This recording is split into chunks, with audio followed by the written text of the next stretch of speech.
John Wayne nearly lost everything, then built a legacy. John Wayne was not just a famous movie star. He was also quietly building a powerful financial empire, while most people only paid attention to his cowboy image on screen. This video explains how he earned his fortune, nearly lost everything more than once, and still managed to protect his wealth and legacy long after his death. For decades, fans believed they understood who John Wayne really was: a tough hero, a patriot, and a symbol of American strength. Yet very few people knew what was happening behind closed doors, with his money, his health, and his private decisions. Fame brought him massive paychecks and worldwide recognition, but it also exposed him to bad advisors, risky investments, and personal betrayals that almost wiped him out completely. What nobody expected was that the same man who struggled with financial disasters and serious illness would later design one of the most carefully controlled celebrity estates in Hollywood history. From small-town kid to broken dream. Winterset, Iowa in 1907 was not the kind of place that promised celebrity, and Mary and Robert Morrison started life in a family that simply tried to get through each day with what they had. Hard work defined the household, and comfort rarely showed up, yet the family stayed close because that was the only reliable safety net they had. Life felt simple on the surface, but it demanded consistency and toughness.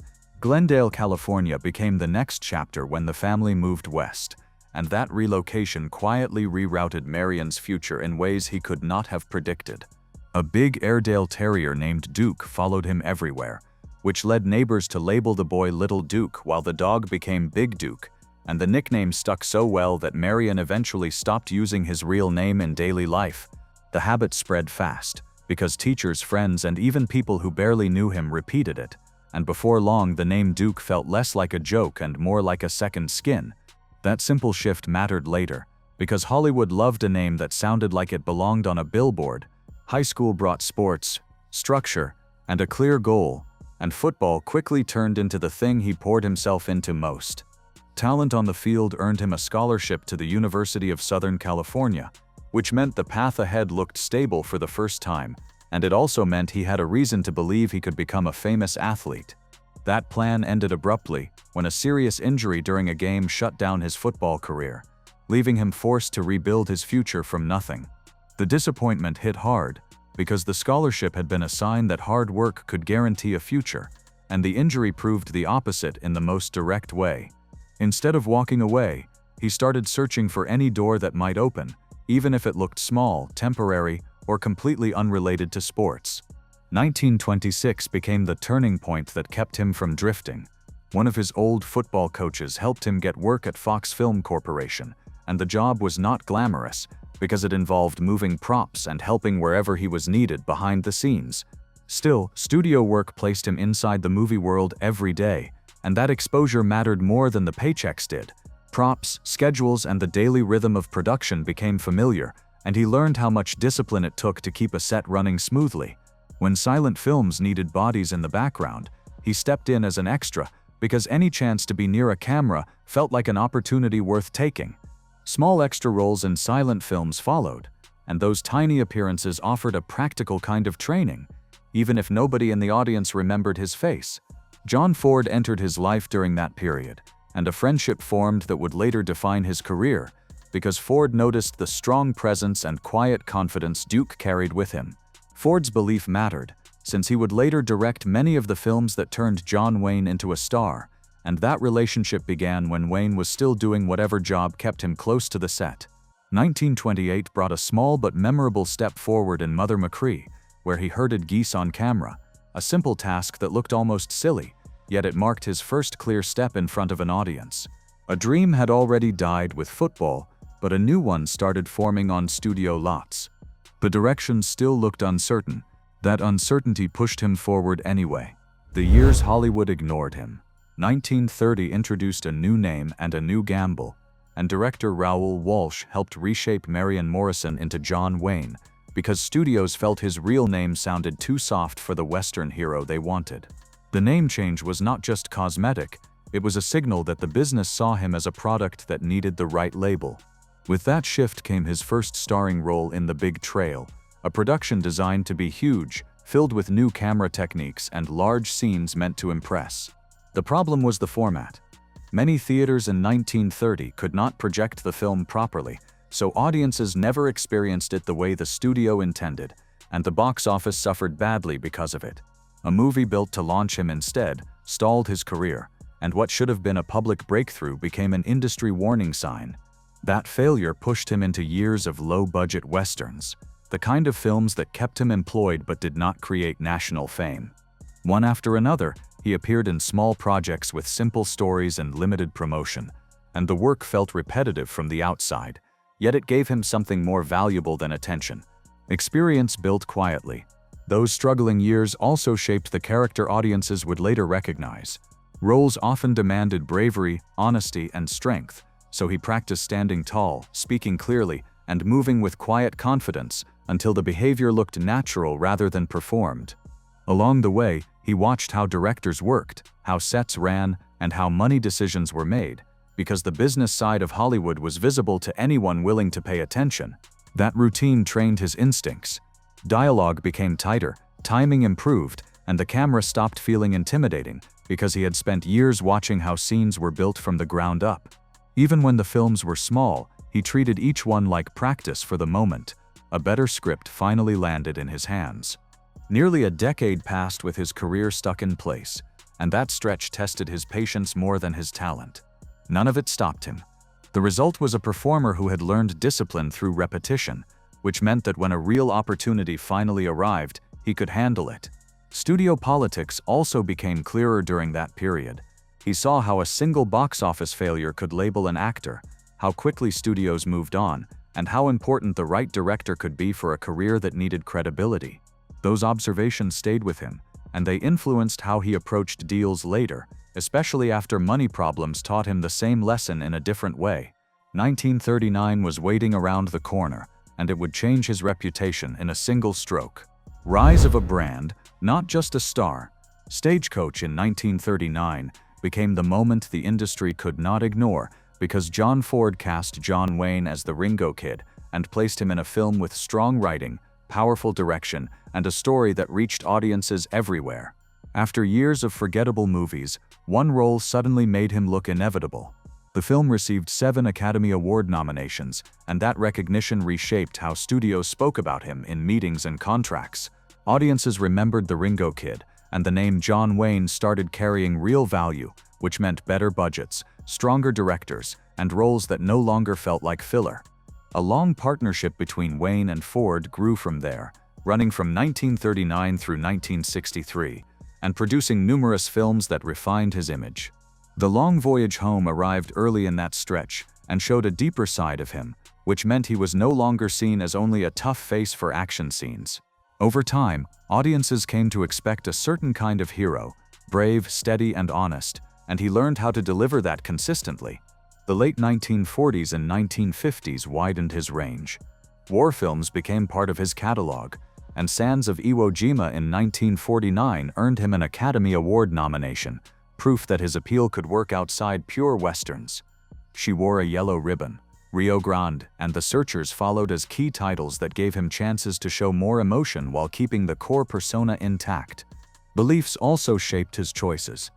1960 brought The Alamo, a project he directed and starred in after spending years fighting to get it made, and the effort showed how much control he wanted over the messages his films carried. 1969 later brought The Green Berets, one of the first big films that supported the Vietnam War, and the decision confirmed that he was willing to tie his screen work to his personal views. Recognition reached its peak in 1969 with True Grit.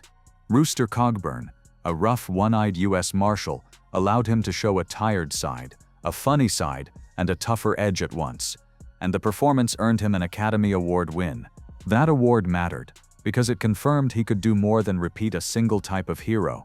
By the late 1960s, he had fame, hits, and prestige, yet the most dangerous threat to his life was not coming from critics or rivals. Financial mistakes were already stacking up behind the scenes, and the cost would hit hard. Betrayal and financial collapse. Massive film earnings did not guarantee safety, and John Wayne learned that lesson the painful way. During the 1950s, he placed full trust in a business manager named Bo Roos, giving him control over money decisions that should have been questioned closely. Roos handled accounts, guided investments, and presented deals as if they were secure, and Wayne let it happen because he believed the manager understood finance better than he did. That trust collapsed through a Panama investment that turned out to be a scam. $700,000 vanished in that single deal, and another $1 million disappeared through connected investments, leaving more than $1.7 million gone during the 1950s. The money was simply gone. Even for a major star, that kind of loss could erase years of work. Financial trouble did not stop there. A few years later, Donald LaCava, the husband of his oldest daughter, stepped into a financial role, and the choice was based on family trust rather than skill. Bills went unpaid, decisions stayed sloppy, and the situation worsened quietly until overdue notices started piling up. One bill in particular became a shock, a Saks Fifth Avenue balance of $3,500 that had not been paid. For someone used to large paychecks, that unpaid bill was not about the amount. It was about the humiliation of realizing he did not even know the true state of his own money. That invoice forced a decision. People responsible for the damage were fired, full control stopped being handed to others, and he began handling his own finances directly. Details were reviewed, questions became sharper, and risky opportunities stopped being treated as exciting and started being treated as threats. Rebuilding took discipline. Projects that paid well became priorities, and reckless ideas were avoided because he had already seen how quickly money could disappear when trust replaced oversight. Step by step, wealth returned. Paperwork stopped being background noise. Contracts were checked, figures were compared, and he paid attention to details that others might have dismissed, because he did not want another manager steering his life. That vigilance did not make him immune to problems, but it made him far harder to fool. Hard lessons made him sharper with money. A new fight was already forming, and it was not about contracts or scams. His health was about to become the real battlefield. The silent health disaster, St. George, Utah in 1956, looked like a perfect desert location for the Conqueror. Yet the setting carried a danger nobody on the set understood. Nearby nuclear testing by the US government had released radioactive material, and winds carried dust into the area where the cast and crew worked daily. At the time, it seemed like ordinary dirt and heat. The truth was far darker. More than 200 people worked on the film, and years later the numbers became impossible to ignore. 91 out of roughly 220 were later diagnosed with cancer, and 46 people died from the illness, a pattern far above normal expectations, and one that many believed was connected to the filming location. Those statistics followed the movie like a shadow, long after it left theaters. Years passed before the pattern became widely discussed, which meant the danger never felt immediate on set, and by the time the numbers were known, the damage could not be undone. 1964 brought John Wayne's own diagnosis: lung cancer, after years of heavy smoking and possible exposure to that environment. Doctors removed one lung and several ribs in a major surgery that left many people convinced he would not survive, yet he returned to acting and kept working as if the operation had not changed him. Recovery demanded strength. Public image demanded even more. Most fans never saw the private cost, because the public version of John Wayne stayed steady, and the people around him helped keep those medical realities out of the spotlight. Life after surgery carried limits that fans rarely saw. Breathing became harder, stamina dropped, and daily routines involved managing a body that no longer had the reserves it once did. Yet he continued showing up for film work and public obligations. The result was a quiet endurance that matched his screen persona, even though the real struggle was far less glamorous. Another diagnosis arrived later: stomach cancer, and the news hit like a final warning that time was running out.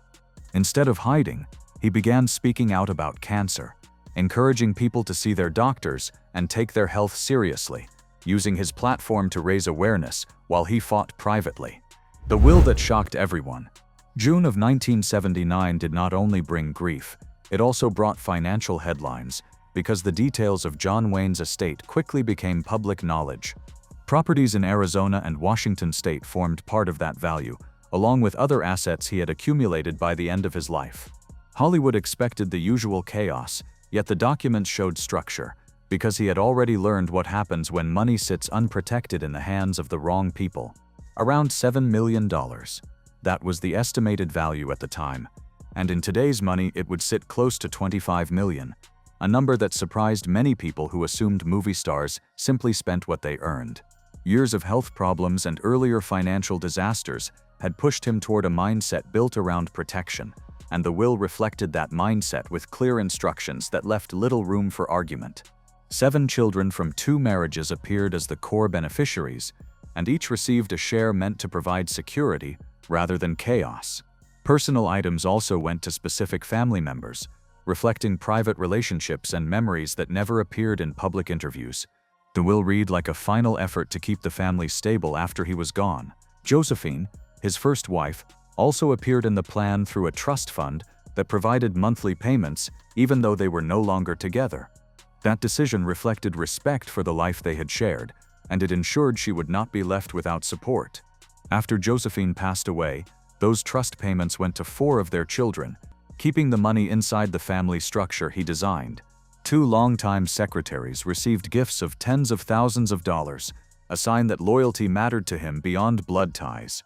Those women had worked beside him for years, and the will made sure their commitment was rewarded in a concrete way. The inclusion surprised some observers. It also made perfect sense to anyone who understood how much trust he placed in the people who stayed close. One major absence caused immediate talk. Pilar Pallet, his third wife, was excluded completely because a legal agreement had already settled finances between them, and they had been living separate lives for years by the time he died. With that agreement in place, her name did not appear in the inheritance. That absence sounded cold to outsiders, yet it reflected the reality of how their finances had already been settled, and the paperwork left no room for confusion. Even in personal matters, legal structure came first, because he had lived through what happens when money and relationships mix without clear boundaries. A sharper message targeted Donald LaCava, the same son-in-law who had once helped push his finances into disaster. The will contained a clear rule that LaCava could never touch his daughter's share, even through marriage or future legal claims, and even if she passed away, because the money would go to her children or other chosen beneficiaries. That clause showed memory, anger, and discipline all at once. Careful planning kept the wrong hands away. It also set the stage for what came next, because the family did not treat the estate as a pile of possessions.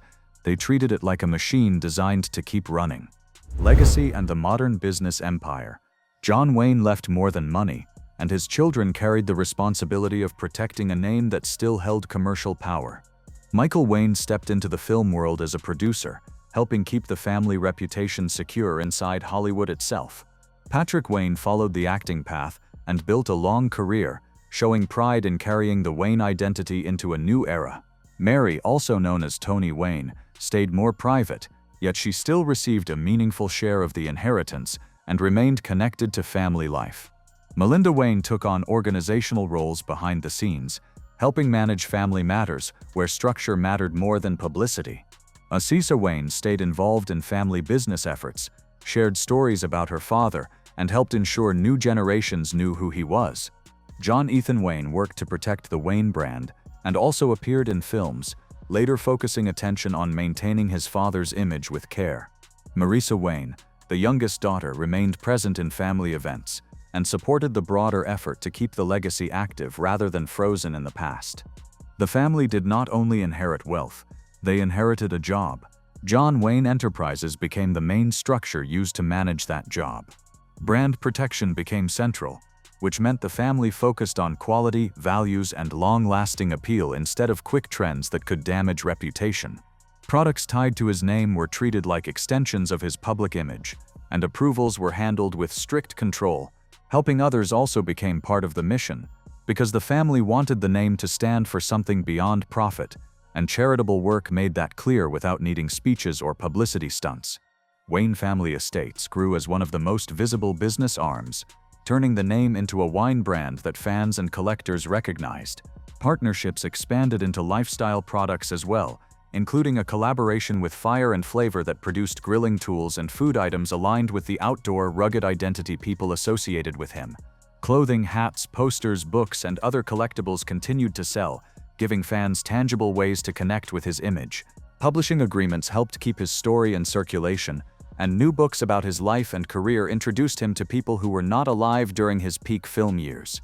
Film rights also kept generating revenue through television broadcasts, online sales and streaming deals, and international audiences added another layer of steady income. Each viewing turned nostalgia into profit. Older fans who grew up with his movies often returned for comfort viewing, while younger audiences discovered the films through television reruns and streaming libraries, which kept the brand relevant across age groups. That broad appeal mattered, because it allowed new products and licensing deals to succeed without depending on a single generation. Financial planning extended beyond entertainment. Real estate holdings and investments in business funds and stocks contributed to long-term security, and that diversity meant the estate did not rely on a single revenue stream. If one area slowed down, others kept the system stable. Charity became part of the legacy as well. The John Wayne Cancer Foundation was created after his death, reflecting his own battles with lung cancer and stomach cancer, and it supported research, patient programs, and awareness campaigns focused on early detection. Fundraising events included golf tournaments and film nights, and Louis and the Duke classic screenings brought fans together to watch his movies while supporting the cause. A brand, a business, and a public symbol all blended into one. Cultural influence kept feeding that machine, and the family leaned into it with careful planning. Cultural impact and ongoing revenue streams. Western films and war movies turned John Wayne into more than an actor, because his slow walk, deep voice, and steady stare became a signature style that shaped the genre itself. For many fans, his characters represented strength, courage, freedom, hard work, and loyalty, and that image held tight across decades. Even people who disagreed with his views still recognized the scale of his cultural presence. 2007 brought a public reminder of that power.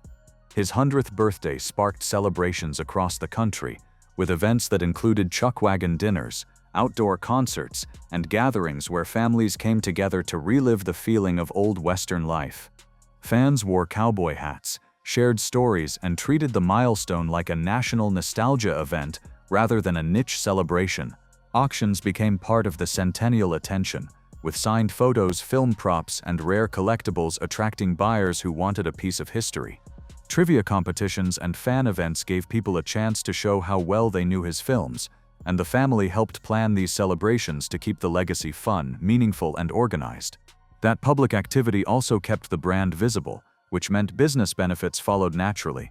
Outdoor concerts and community gatherings recreated the mood of old Western entertainment, and the celebrations encouraged people to sing along with familiar material and share stories tied to his most famous roles.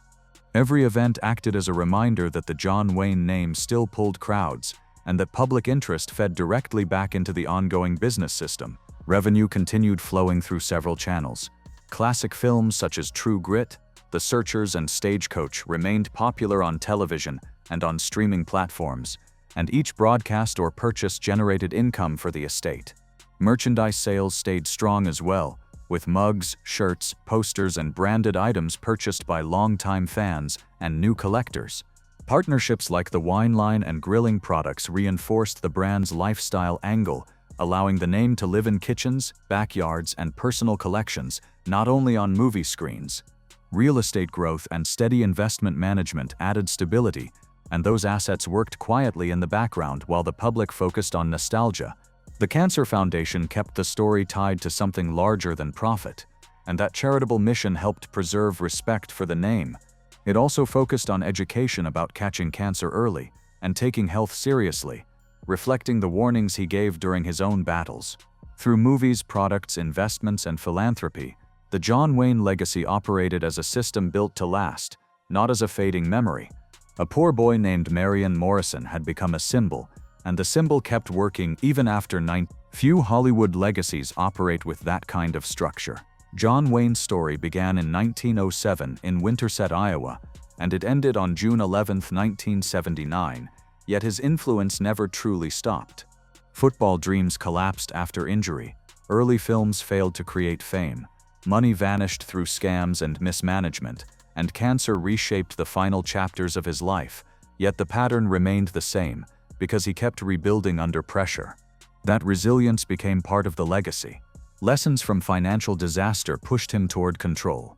The will reflected that control through careful planning, clear beneficiaries, and firm boundaries, including the clause that kept Donald LaCava away from his daughter's inheritance.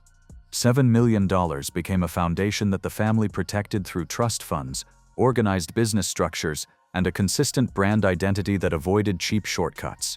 John Wayne Enterprises, Wayne Family Estates, collectible licensing, film royalties, real estate, and long-term investments all combined into an empire that still earns today. The John Wayne Cancer Foundation and events like Louis and the Duke Classics added meaning to the legacy, tying his name to support for families facing the same illness he fought. Fame fades quickly in Hollywood, but systems can outlast it. John Wayne built a system, even if much of it remained invisible while he lived. That is why his story still matters, because it shows how mistakes can become lessons, and how planning can turn a career into something that survives time. From the nickname Duke in Glendale to the Oscar win for True Grit in 1969, every phase added another layer to the system he left behind, and the final documents proved he wanted that system to hold. $7 million was only the headline, because the real legacy was the structure built around it. If you enjoyed this deep look into the hidden side of Hollywood legends, remember to like, subscribe, and stay connected for more stories that go beyond the spotlight.